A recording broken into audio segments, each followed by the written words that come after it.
দূর যোগে দূর ভোগে মানুষের পাশে চেয়ে দেখো কারা আজ আগে ছুটে আসে। নিপীড়িত অসহায় গরিবের কাছে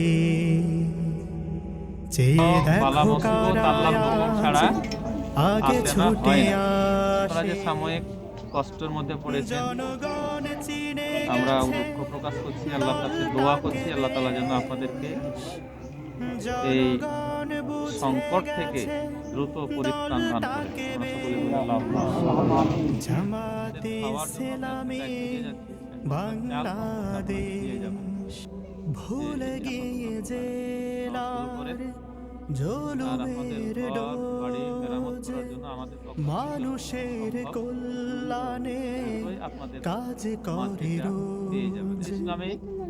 মানবতার কল্যাণে কাজ করে, মানুষের কল্যাণ করাটা জামাত ইসলামীর রাজনীতির উদ্দেশ্য এবং এটার মাধ্যমে আল্লাহ মানুষের কল্যাণে তো আপনারা আমাদের জন্য দোয়া করবেন, আমরা যেন আপনাদের জন্য ভালো কিছু করতে পারি। দোয়াটা আমাদের জন্য করবেন।